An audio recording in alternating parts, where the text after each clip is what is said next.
Today I'm at the Lost Gardens of Heligan. Spread over 200 acres, its rediscovery and restoration is one of the most remarkable success stories in recent horticulture. Around every corner are old mysteries to be uncovered and new surprises to be explored. So Heligan then, what a history. Absolutely. No, it's a sort of rise and fall and rise again, really. It was for hundreds of years a kind of classic Cornish estate with an extraordinary garden that grew and grew through the owner's passion for botany and plants. And then, like so many places in Europe, not just England, the effects of the First World War were devastating on a human level, but also ultimately to the estate itself, and it slowly fell into disrepair until the early 90s, when Tim Smith and John Nelson set about the restoration of the garden.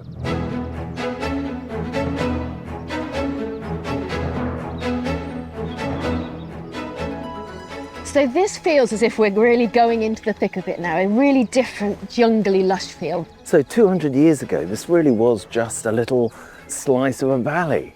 But from the 1870s onwards, it became a key new planting area for the Tremaine family. And they began really with coniferous trees from North America, and then they added bamboo and trachycarpus. They were busy. Absolutely. This magnificent specimen above us, is this one of their It is exactly. This is a Podocarpus totara, or totara as it's known in New Zealand, where it's from.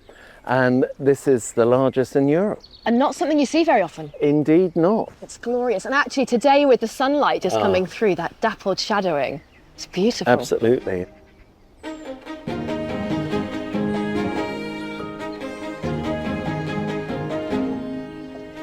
The valley, the jungle, is sort of punctuated by 4 ponds, and this is the poetically named second pond. But they just bring that sense of space and calm into what's a kind of really lively mix of foliage and plants. But also light in it as well, because you're getting the reflections of the sky, so it brings the light into these plants. It illuminates them from below as well. And at certain times of year, you might see kingfisher here too. It's gorgeous, but any time's a good time to be in the jungle.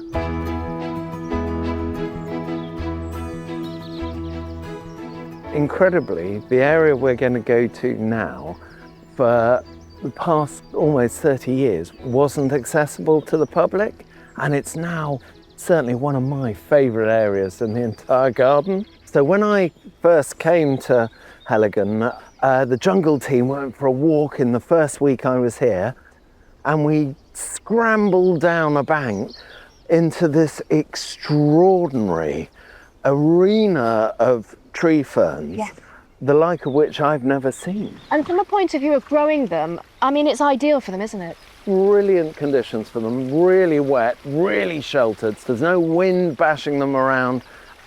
Look at this one here. It's incredible. It is like an elephant's trunk. It is very much like an elephant's trunk. But I've got an even more amazing tree fern just over here.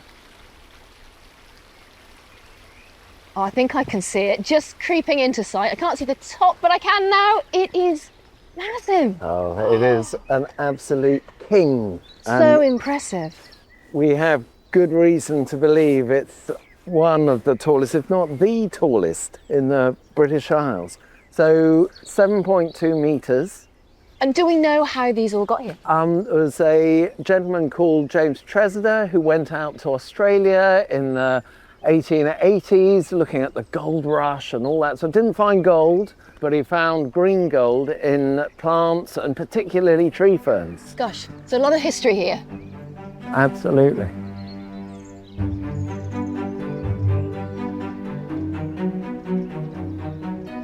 So I'm guessing the temperature down here in the valley is different to where we've come from. It's such a sheltered spot, and certainly in the summer months, it just holds temperature. So the lovely warm climate is why you have these down here. These are glorious kiwi fruit. Coming from this vine that's twirling up into the tree. Indeed. Its sort of proper name is Actinidia chinensis. So we call it the kiwi fruit, but it's actually a Chinese plant. With beautiful leaves as well when it has That's leaves. right, absolutely, quite kind of rough, Yes. but very attractive. So one of the really positive things about this and the fruit, not just the conditions it's growing in, but also that it has fruit, because this is the female plant and way across the valley is the male plant. And while they can wave at each other, it depends on pollinators for the production of fruit. And the fact that we've got this great harvest is a really good reflection of the levels of natural pollinators. Yeah, nature's very happy here. Exactly. A bit of a Heligan romance going on. That's it. We always like to encourage a bit of that. Exactly. But for gardeners at home, you can grow kiwis, but you need to probably get a self-fertile one. Absolutely. I think that's sound advice, Camilla. And a sheltered spot. Yeah. I could stay for hours in amongst these amazing plants, but they aren't the only reason I've come here. Heligan is also renowned for their flower drying store, full of the very best handcrafted collection. Who doesn't love a fresh bouquet of flowers? They bring a sense of life and colour to any room. But dried flowers also make an excellent ornamental feature. They last for longer, and they also add a more earthy and subtle aesthetic. So I'm headed inside for a floral masterclass.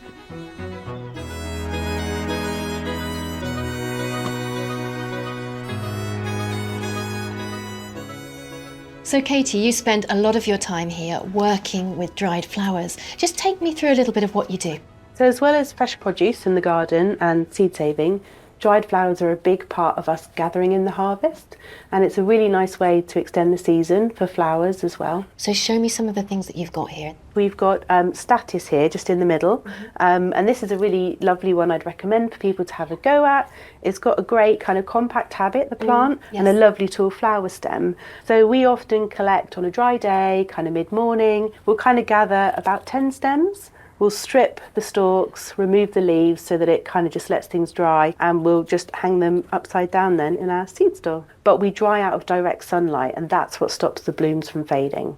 And I see you've got hydrangeas then. Yeah, they're notoriously tricky to retain that colour. So what we tend to do is cut them in September, October, whilst they've still got colour, and when they're just starting to go papery to the touch, and then we'll bring them inside and we'll stand them actually in a vase similar to this one, and there'll just be a little drop of water in the bottom, and then just let them dry really slowly. Okay, so you need that little drop of water. Now that's interesting because I think most people would think no water at all. This will last for quite a long time, won't it? Yeah, I mean it could last a whole year, really. If you're looking at long-term storage, that's where you want to be away from direct sunlight, nowhere damp. So if you've got them drying somewhere that works for summer, you may need to change that over the winter. And it's, in a way, from a gardener's point of view, it's making the most of everything you have, isn't it? It's completing a life cycle of a plant, so not wasting prunings. Yeah. So when you're going out to clip something off, think about its life after that point, really. Yeah, I think we're so used to thinking of things in quite limited time frames. It's really lovely for these dried flowers that we get that kind of longevity with them.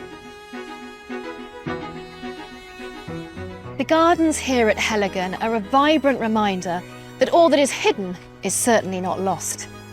With its rich history and tropical splendour, it shows that even today, there are wonders still waiting to be rediscovered.